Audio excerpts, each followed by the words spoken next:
Hey guys, welcome back to the channel, and this is part 3 of our Python for Beginners series. Roll my intro. Today we're going to be going over if-else statements, but before we do that, let's do a quick review of what we learned last week. Last week we went over user input and variables. A variable is just a name we're giving a piece of data so Python can remember to use it for later. An input is what it sounds like. It's input.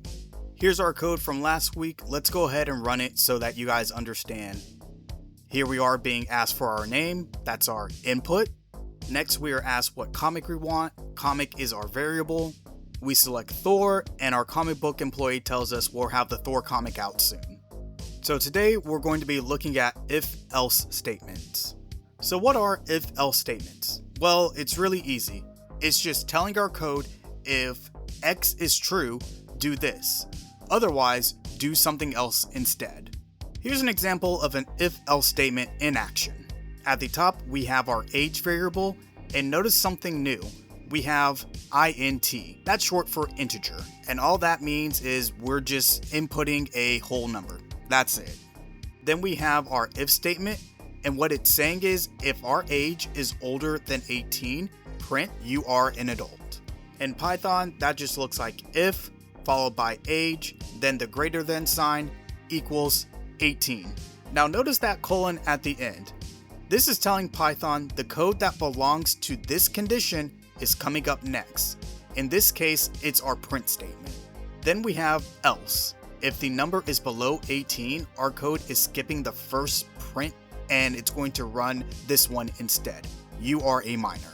Let's run our code so you guys understand what I mean. Here we are being asked how old we are. We'll say that I'm 20, and boom, it says you are an adult. And when we run the code again, this time I'll say I'm 10, we get the result, you're a minor.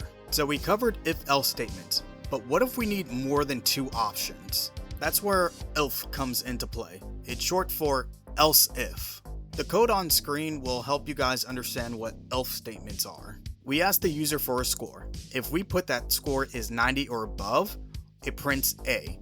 If that didn't match, it goes on to the next condition. If it's 80 or above, it prints B. And as you can see here, so on and so forth till we get to F.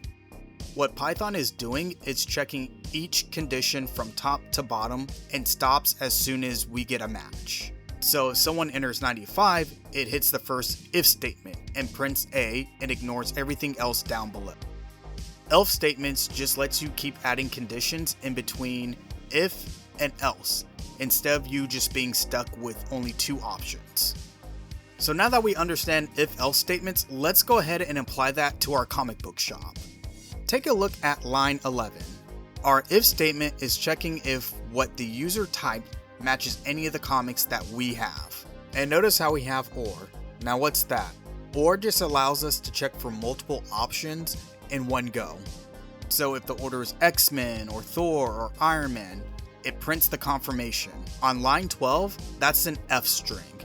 And all that's doing is it's dropping the order variable right into the sentence.